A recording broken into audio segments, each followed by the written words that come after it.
चलिए डिस्कस करते हैं 10 ऐसे एमसीक्यूज जो कि यूपीएससी और गवर्नमेंट एग्जाम्स के लिए काफ़ी इंपॉर्टेंट है। नमस्कार, मैं हूं Abhay Singh, current affairs for exam से। विश्व पियानो दिवस के रूप में ज्ञात वैश्विक आयोजन की स्थापना किसने की है? आपके ऑप्शन है friend, Chopin, Beethoven, Cristofori, Nils Frahm. इसका सही जवाब है फ्रेंड्स, नील्स फ्रॉम। ये है श्री नील्स फ्रॉम।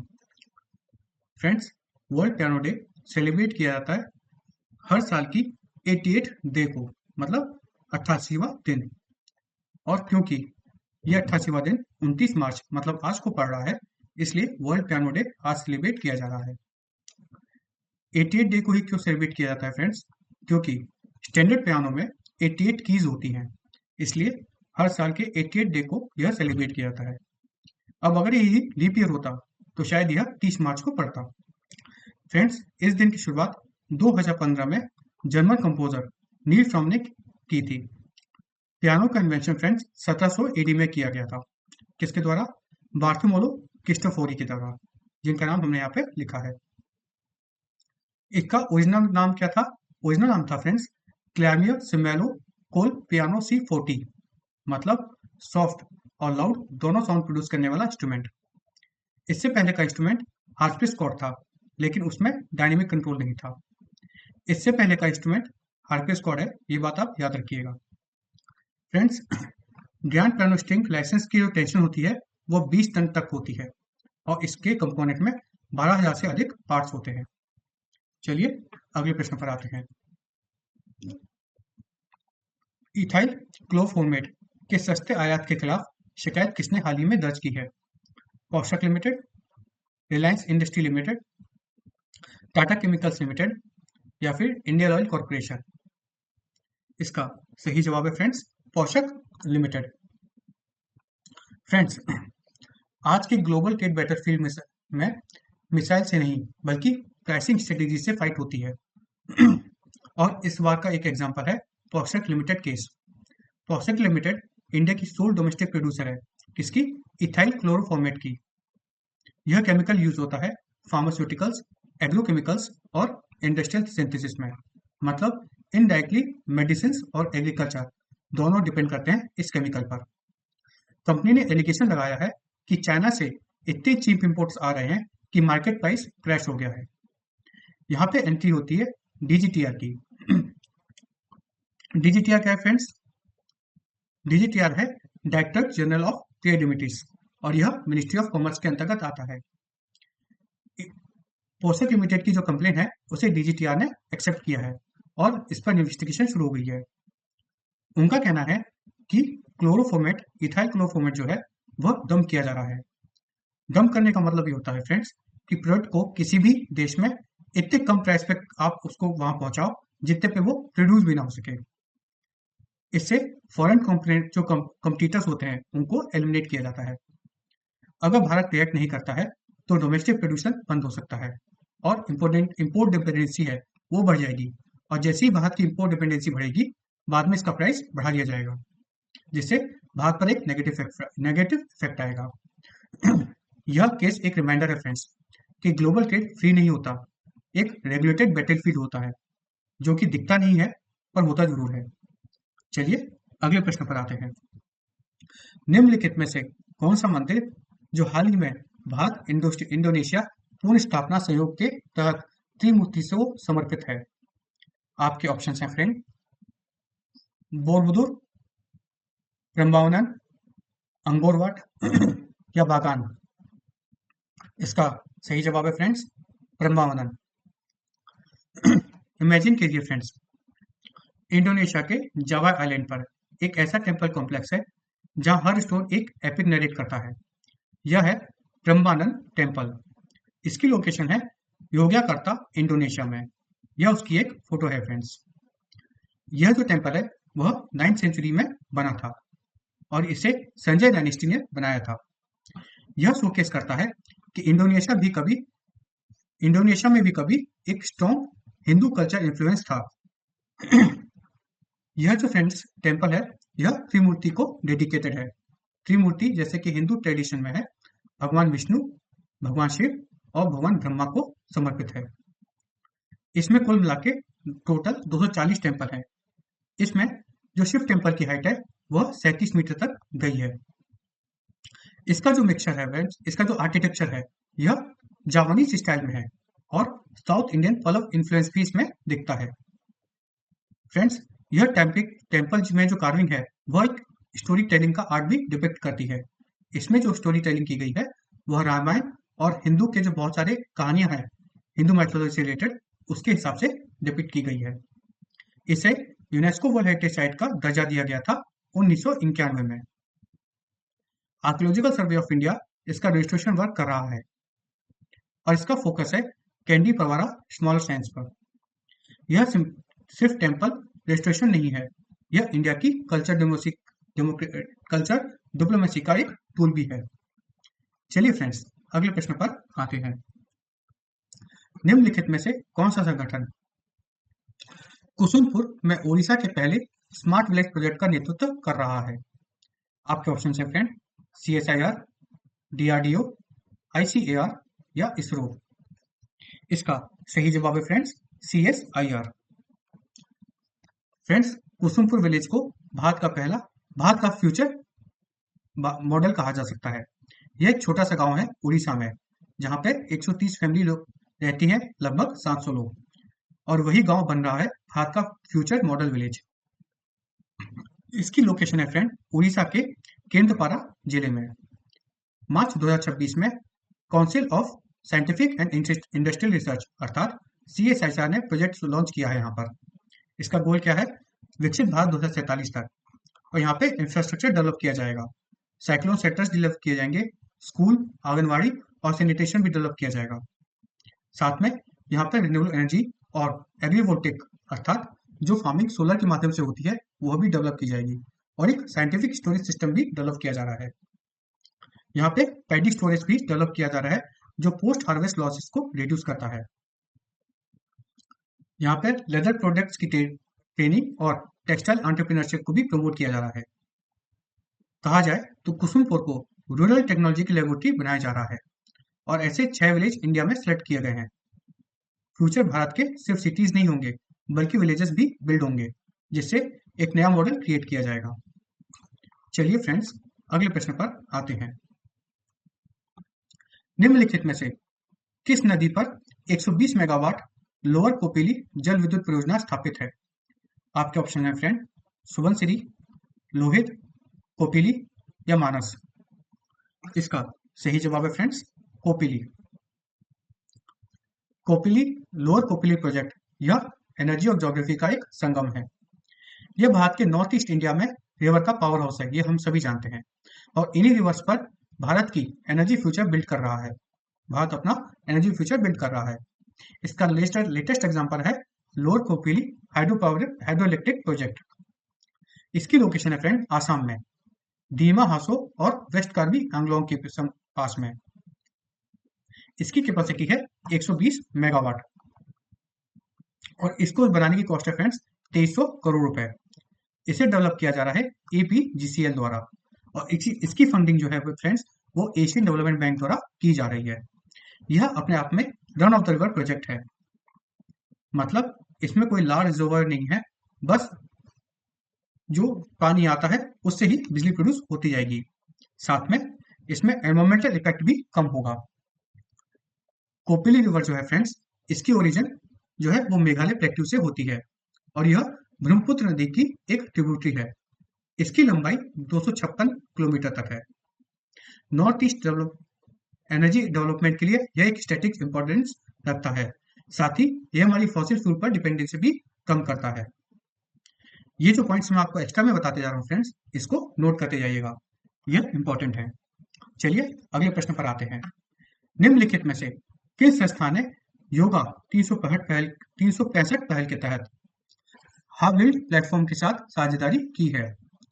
आपके ऑप्शन है friend, MDNIY, CCRYN, SVAASA, VYASA या एम्स। इसका सही जवाब है फ्रेंड्स MDNIY। दोस्तों, एक इंटरेस्टिंग चीज समझते हैं। भारत में योगा सिर्फ एक एक्सरसाइज नहीं है, यह एक सिविलाइजेशनल एक्सपोर्ट है। और ऐसी सॉफ्ट पावर जो इंडिया ग्लोबली डिफाइन करता है, यह एक उसके लिए बहुत इंपॉर्टेंट बात भी है। यहाँ पर एक पैराडॉक्स है और यह डाटा से प्रूव होता है। क्या? कि भारत में योगा के बारे में अवेयरनेस कितनी है। रूरल इंडिया अर्थात ग्रामीण भारत में इसके बारे में अवेयरनेस 95% है और अर्बन इंडिया में 96%। मतलब योगा के बारे में लगभग सबको पता है, लेकिन जब प्रैक्टिस की बात आती है तो ग्रामीण भारत में सिर्फ 1.1 करोड़ लोग इसको यूज करते हैं, मतलब योगा करते हैं। और अर्बन भारत में अर्थात अर्बन भारत में 1.4 करोड़ लोग रेगुलर योगा करते हैं।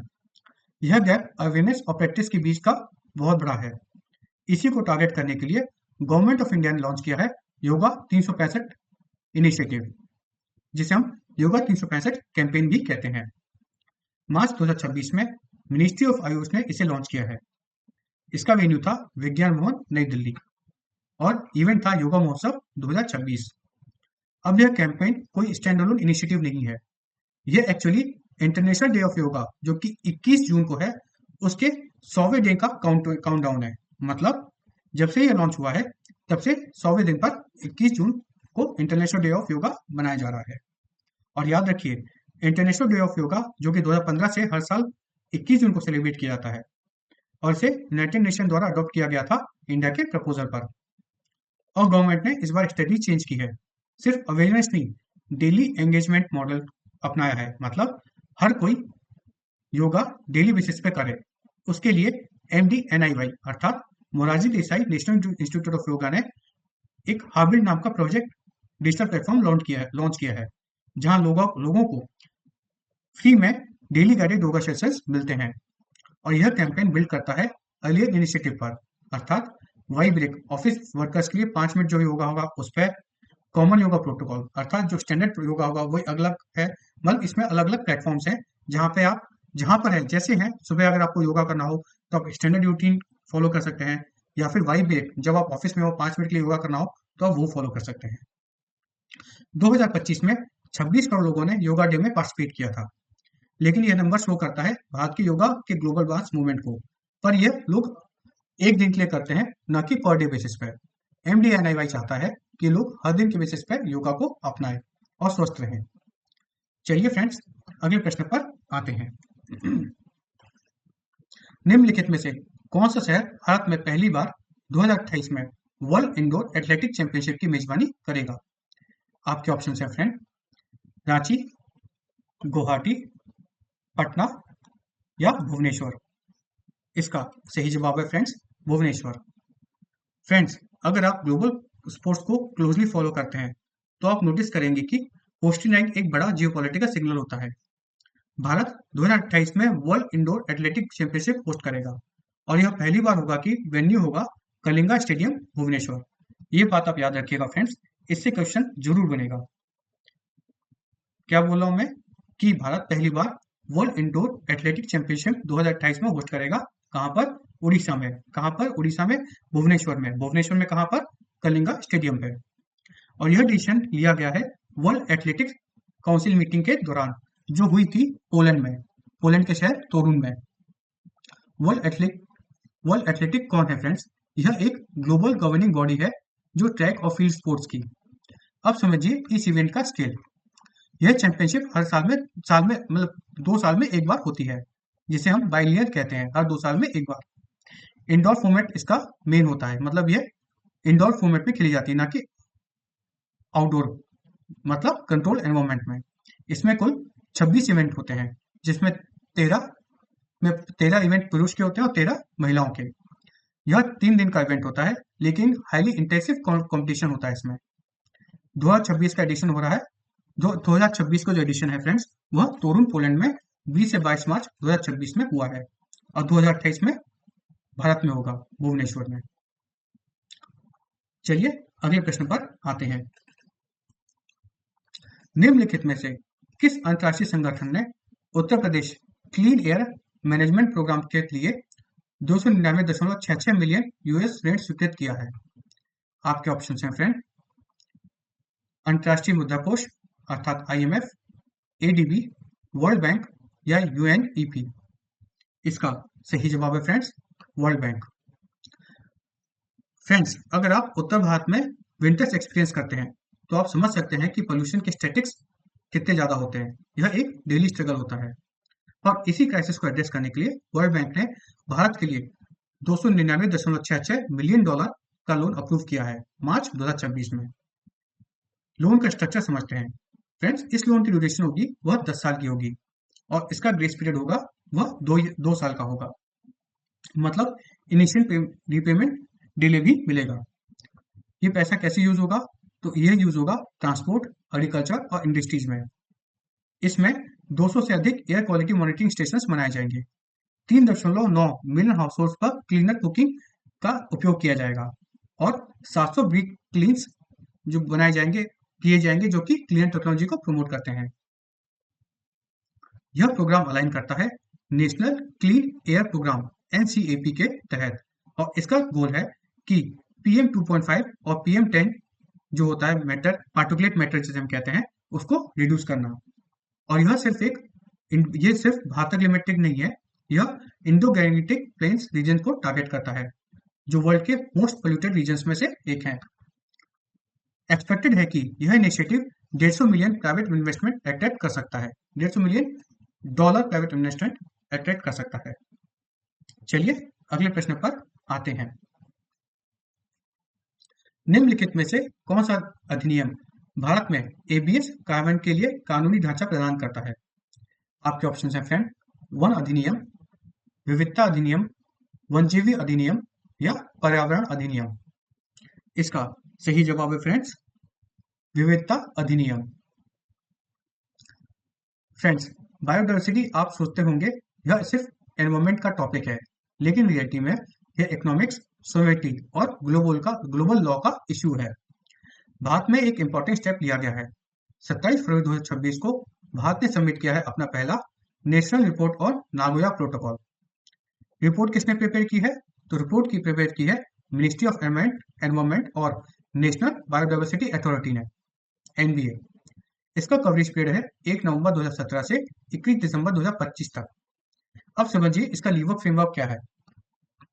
यह इंक्लूड करता है बायोडाइवर्सिटी एक्ट 2002, रूल्स 2024 और ABS regulation 2025।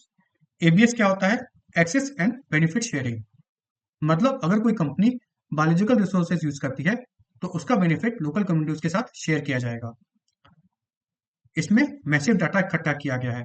2.76 lakh biodiversity management committees से और 12,830 ABS अप्रूवल्स भी लिए गए हैं। चलिए फ्रेंड्स अगले प्रश्न पर आते हैं। निम्नलिखित में से किस स्थान में विश्व का सबसे पुराना सतृषभ त्वचा जीवाश्म प्राप्त हुआ है? आपके ऑप्शन है friend, Alberta, Patagonia, Gobi desert, Richard Spurs. इसका सही जवाब है फ्रेंड रिचार्ड स्पर। फ्रेंड्स, अब कल का प्रश्न देखते हैं। कल हमने आपसे पूछा था कि चीन से एथिल क्लोरोफॉर्मेट आयात पर जांच किसने शुरू की है? तो आपके ऑप्शन हैं इसमें DGTR, RBI, नीति आयोग या सेबी। अगर फ्रेंड्स आपने आज का प्रश्न पढ़ा है, आपने आज का सेशन सुना है, तो आपको इसका आंसर पता होना चाहिए। हमने आज ही के सेशन में इसका डिस्कशन किया है। इसका सही जवाब है फ्रेंड्स DGTR। याद है मैंने आपको इथाइल क्लोरोफॉर्मेट वाला क्वेश्चन बताया था, ये वही है। चलिए अब कल का प्रश्न देखते हैं। कल का हमारा आपसे प्रश्न है, भारत के शहरी परिवहन विकास के गति देने के लिए मॉडल मेट्रो प्रणाली कहाँ स्थित है? आपके ऑप्शन है फ्रेंड, दिल्ली, मुंबई, कोलकाता या बेंगलुरु। इसका जवाब आपको कमेंट सेक्शन में देना है। फ्रेंड्स, सफलता का कोई शॉर्टकट नहीं होता, सिर्फ मेहनत से ही रास्ता होता है। इसके साथ ही आज का सेशन समाप्त होता है। अगर आपको हमारा सेशन इन्फॉर्मेटिव और फ्रूटफुल लगा तो लाइक, शेयर, सब्सक्राइब अवश्य कीजिएगा। धन्यवाद। जय हिंद, जय भारत।